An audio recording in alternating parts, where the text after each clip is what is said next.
This is House Planning Help episode 270. Hi there, I'm Ben Adam Smith, and this is the podcast for you if you're interested in self-build or retrofit. I'm exploring what houses we should be building in the 21st century and try to break down some of the major roadblocks that may get in our way.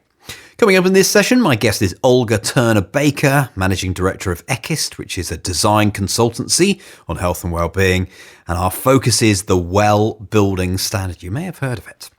Now, a little update, because last time we did a podcast on my own build. We've done many podcasts on my own build. This one was a year on after I've been in the house and doing some snagging. I've got my final bill to pay. Oh, joy.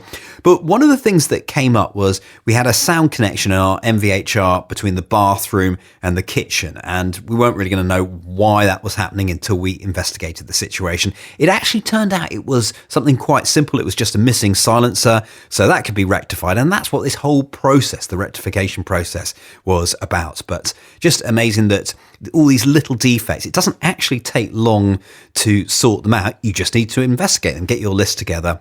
So if you haven't heard that episode, jump back. But I just thought that would make sense to fill you in so that you knew what the issue was and that it was actually very simple to resolve.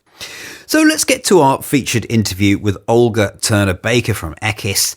And I wanted to find out about the Well Building Standard, so I got in touch with them and they said, well, look, here on your doorstep, why don't you go and speak to Olga? So that's what we're doing today. I've put her in a slightly tricky position because I want to find out about the standard, but obviously they don't really deal with one-off houses like we tend to do as self-builders. So we're just going to glean what we can from going through some of the fundamentals of the standard. But I started by asking Olga to tell me a little bit about her background. I'm a chartered surveyor by training. I've spent many years working on a range of projects, both residential and commercial.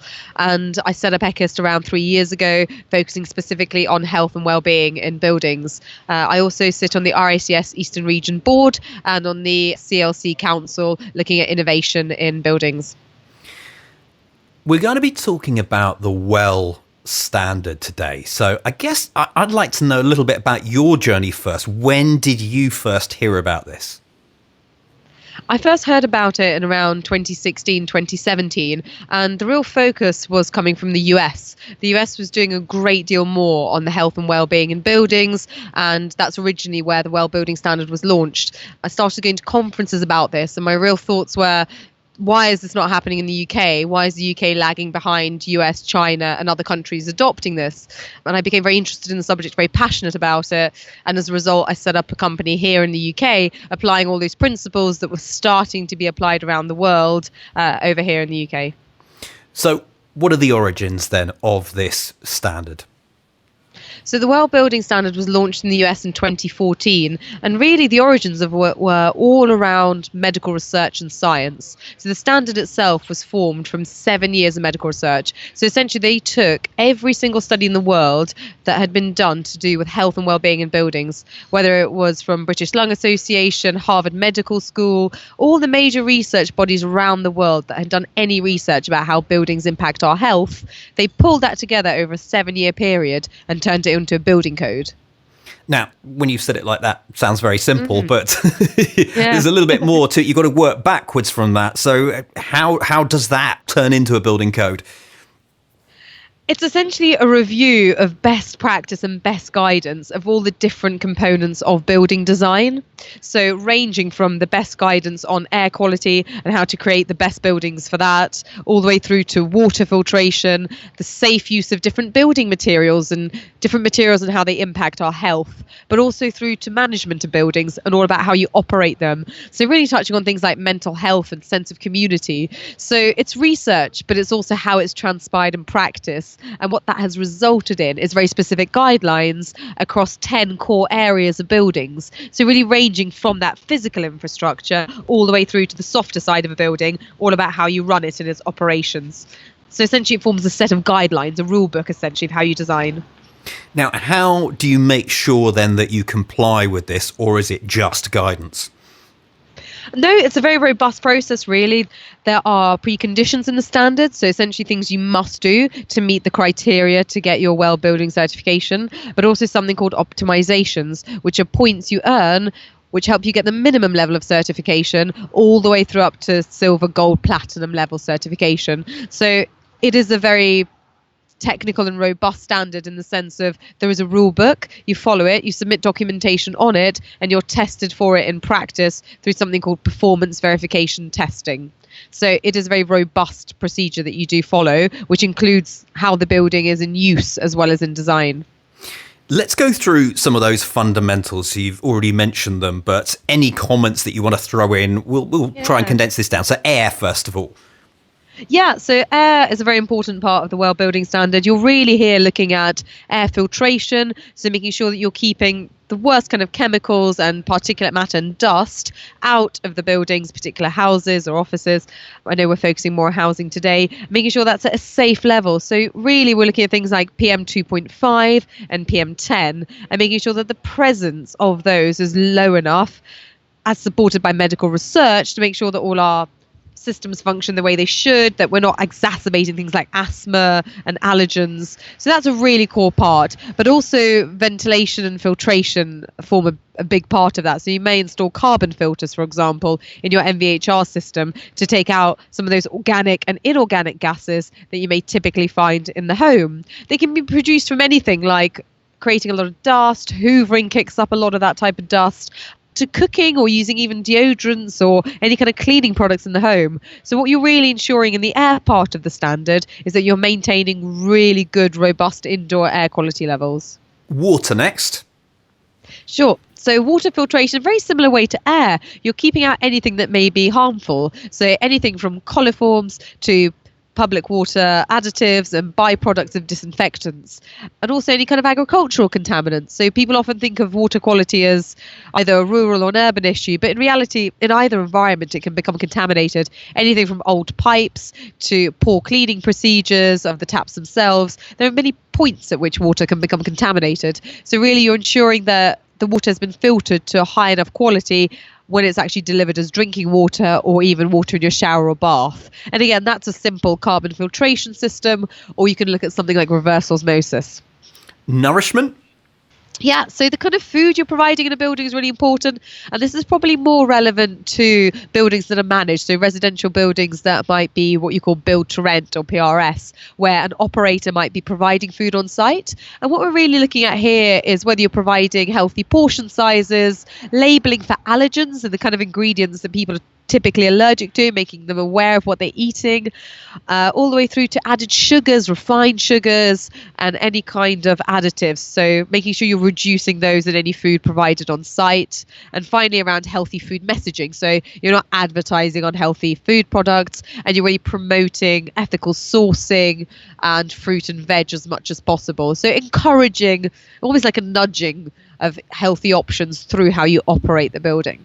Yeah, and we can still apply that in our own homes, a lot of it. Obviously, we're not going to have someone serving us the food, but yeah, we can take the gist of that. Light next. Yeah, so nutrition is probably the only one that it doesn't really apply to individual homes. Light, very much so. So we have something called the circadian rhythm, which is what keeps our body clock in shape throughout the day. And what we're looking at light is that you're sufficient distance from a window, that floor plans in your rooms aren't too deep in relation to the windows provided. So ensuring you're getting really good access to daylight, whatever room you're in throughout the day, to make sure that that body clock, that circadian rhythm, can function as well as it can.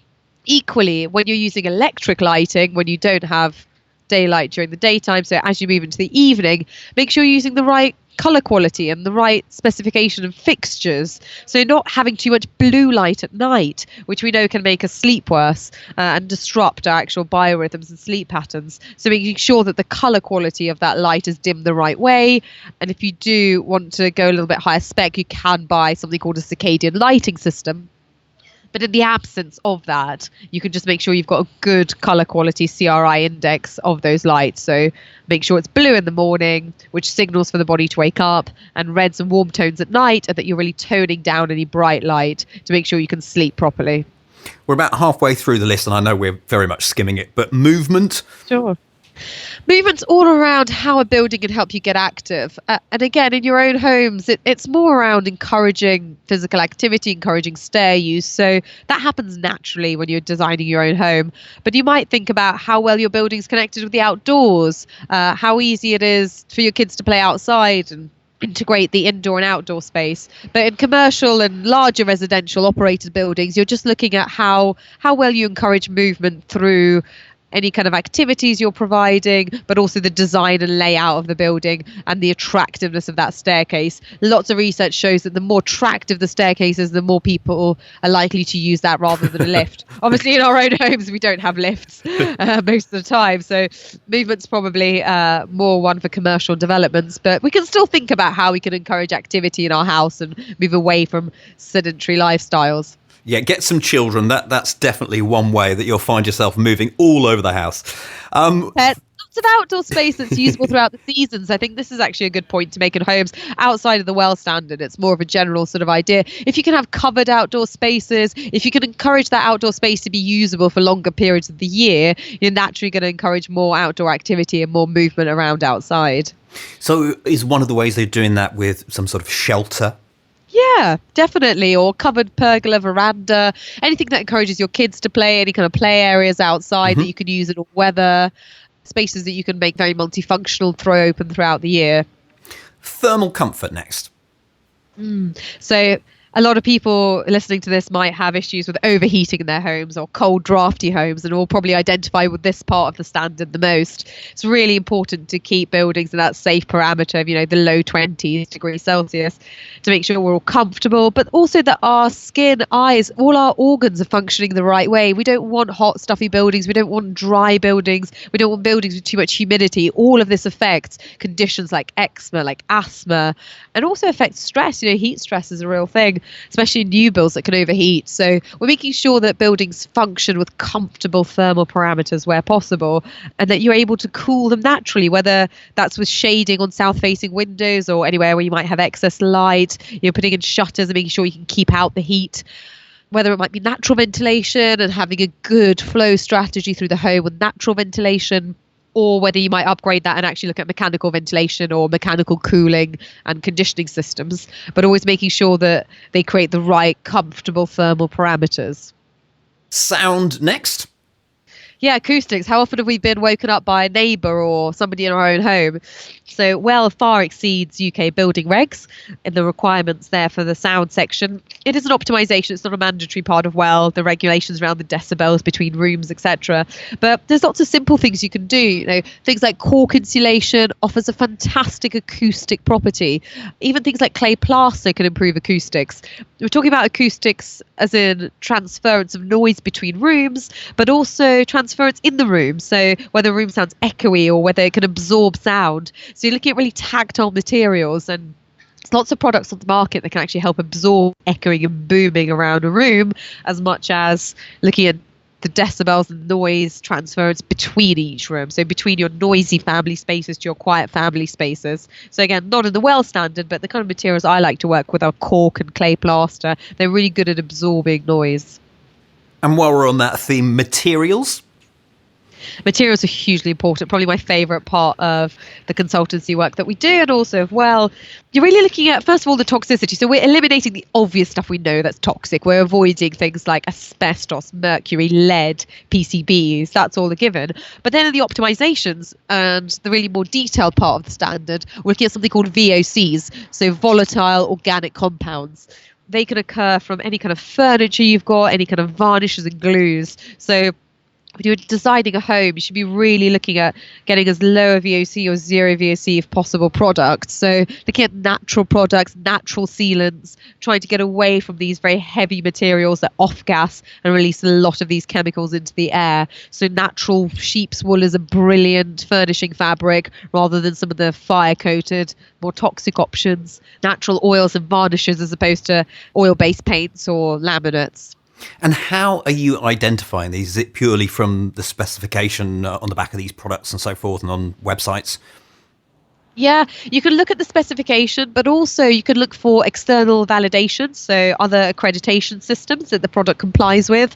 There's a very good website called Origin Build that lists every single material accreditation that's currently accepted in Europe, and you can filter by that. So, for example, accreditations such as Green Guard, particularly Green Guard Gold Standard, is really ensuring that that material hasn't got any toxic products in it. Equally with cradle to cradle, if you get a product that's cradle to cradle certified, particularly in the material health section, that means that it's been tested for toxicity and isn't releasing any polluting substances into your indoor air quality. And there's lots of standards like that. You may on textiles see something called Ecotex, beginning with an O, OEKO. That's been tested to show that the dyes and the process of creating that fabric are non-toxic, and lots of commercial brands now are Ecotech certified. You'd be surprised. So you're looking for an external accreditation really on any kind of materials you're using that has been tested for a health component like Green Guard or Cradle to Cradle.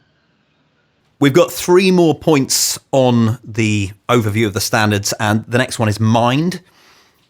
Yes, so mental health is something that's risen up the policy agenda very much recently. And really, we're looking at how buildings impact our mental health and mental state and what we can do to encourage better mental health through building design. So there's lots of research around materials, for example, showing that certain materials have a calming rate on our nervous system. We can even do measurements showing that cortisol, so the stress hormone found in our saliva, is actually lower when we're around materials like wood and natural materials. But in the WELL standard, you're looking at any kind of amenities available to residents, any kind of facilities, access to mental health services. So probably more relevant for, again, operated buildings. But in your own home, you can look at access to nature. There's lots of research showing that views of nature, views of plants, biophilic design and incorporating planting in and around your rooms and making sure you've got a good view of greenery is also really beneficial to your mental health and mental state. So where possible, try and incorporate balconies with plants or green views in particular, and really embrace any kind of access to greenery you've got, whether it's a view or whether it's your own garden where you can increase planting and make it seasonal and evergreen where possible.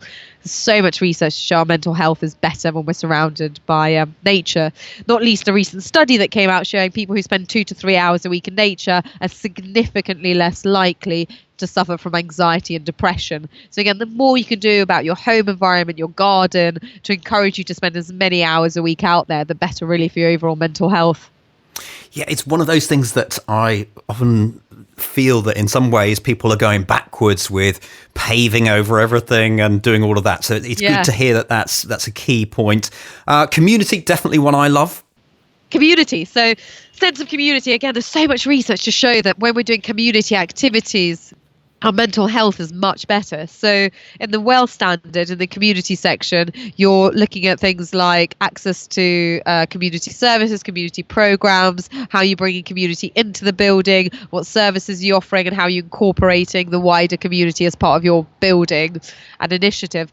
But personally, you can look at things like the new NHS social prescribing guidelines, which, for example, state that we can really gain a lot in our personal health from just spending time with others, doing group activities, gardening, and it's a huge part of the NHS agenda now. Social prescribing is a real thing. Really, we're looking at things like personal interaction with your wider community. So WELL tries to really encourage that through the way that you both design and operate that building and what events you have on, etc.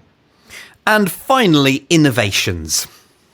Yeah, innovation's the most fun part of the WELL building standard, right?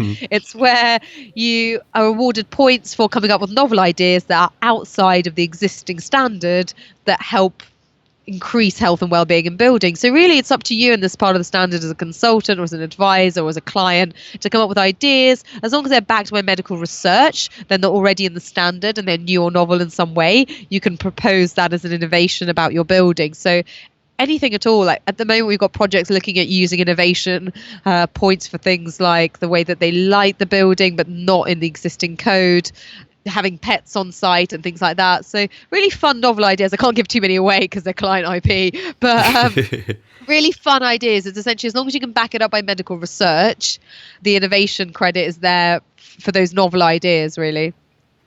And you've talked about medical research a few times now. So is that going to feed into more in the future, or do they think fairly much these are the 10 points that will stay, the 10 pillars, and yeah, perhaps they'll be refined or changed a little bit, but they are the ones to focus on?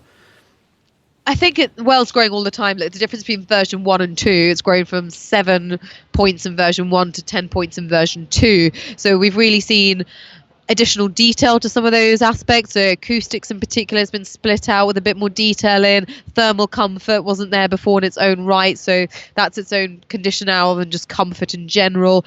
It's a lot more detailed. We've gone from 7 to 10 just to give some of those features a little bit more weight and credit. I can't comment as to what may or may not be done in future because it's all based on feedback. It's all based on live projects. We might have 20 features in 10 years. We don't know. But we're constantly taking that feedback on board as part of the international IWBI, International Well Building Institute, and evolving the standard, I guess. So those 10 pillars are just the 10 pillars for now. We were 7, we might be 20. We take on board all new medical research and review it in a really robust and thorough way. And it's always changing and growing as those guidelines and that research continues to grow. Let's talk a little bit about you. So how did you become accredited with Well? It's a study period essentially where you learn all the guidance, you learn the well building standard itself, you learn about its application, and then you take a test. So that's straightforward in a way. That's how you get accredited. But also working on real life projects, there's no substitute, I would say, for experience. It's really working out how it's applied in practice that gives you the most learning and experience in the standard. Working through those real life solutions with clients and really making the standard come to life. That's, I think, the most exciting part. And I know a lot of your work will be around offices and bigger buildings, etc. Yeah. But have you got any examples of when you've thought about housing and how this has filtered down into that? Yeah, we work on a range of projects, really small and large, and offices and residential. It's worth mentioning you can't get an individual building well certified. There's a minimum of 5 units and they have to have a common structural element. So to get well certification, it's not like Passive House where you can certify an individual building. Because so much of the well standard is about managing the building, it does have to be an existing structure for that and an operations schedule as much as a building one. But you can apply principles. You don't have to go for the certification. If you're an individual, obviously you can't. You can apply those principles. It doesn't mean you have to get that stamp. You can just apply the very good design practice. And there's examples. We've worked on an individual house called Ori House, where we've applied all the principles of well in a standalone dwelling, a rural dwelling. And that's a blueprint essentially that clients can commission for themselves. And really, we've taken on board the parts that really resonate to house builders. So the daylight, the way you're filtering the water, the indoor air quality, and also how you're using space to encourage better social interaction in the home, but also to encourage privacy in the home. So where you've got kids that want to do homework, but equally you need to cook dinner, or you might have a multi-generational household. We've tried to really think about that and create our own version of what it means to be a community, but on an individual building level. So you can definitely apply it on a smaller scale. You're using just the same principles, but on a different scale. How much of this do you think is instinctive, but just making sure you don't miss things? Yeah, that's a really good question, actually. Quite often when we meet with architects or designers, they say, this is good design practice. This is what we're doing anyway. And all we're doing is backing it up with science and ensuring that where it hasn't been thought about, it now is. But often architects and good designers are doing a lot of what's in well already. They're practicing good daylight. They're practicing good ventilation. Sometimes it's just slightly pushing them a little bit higher than they otherwise would have, or supporting them with that additional scientific research and just pushing the boundary slightly. So often it is intuition, but for some people and some designers, it's not. So it's just encouraging the ones that aren't already aware of it to be a bit more aware of it. And having a look on their website first, I can see that we have just touched on these things, but some of the guidance goes quite deep, doesn't it? Yeah, I mean, you can take it as far as you want. Behind every single well feature, there's a wealth of medical research. And if one wanted to read up about it, each section in well has about 30 references, which are all 20 odd page studies, you know. So if you wanted to get really into it, you could take it as far as you wanted, really. And just looking at Ori House, how have the occupants found it now? So Ori House hasn't yet been delivered. It's still at conceptual stage. It's been designed with all the well building standard principles in mind, and we're looking for sites to build this on at the moment. We've got one client currently taking it through planning, but we're still looking for different opportunities to apply it. What we are actually working on at the moment is an urban version, so a typology that we are looking at developing for more urban sites and showing how health and well-being can be delivered in an urban setting, which I think is an increasingly important topic area as cities continue to become more urbanized and as people continually seek to get more well-being in those urban environments. We want the quality and the health benefits of a rural home delivered in an urban environment. That's our next big goal. Yeah, that's quite a challenge, really, isn't it? Yeah. And those clients as well, is it a case of more you saying, look, this is my background of well, or were they coming to you because they liked well? A mix, really. So many come to us because they've read the research and they're amazed by it. Many just follow the kind of press and interest that Ekkist generate, and some are familiar with well and just want us for the guidance and the professionalism. So it's a real mix, really, how people come across what we do. And I think wellness, as it grows as a topic area, we just keep seeing more and more inquiries and more interest in this. It's increasingly popular, not just for developers, but single homeowners. And you may have all seen that Grand Designs episode, which did a lot to help with helping people to understand how health and well-being can be delivered in a house where you have the two children who were allergic to certain things and would have fits, etc. And when they applied some really basic wellness principles to their house, they felt a lot better. And things like that, like getting things in the public domain, getting things really easy to understand, really helps people to commission this kind of work because they can see it in practice.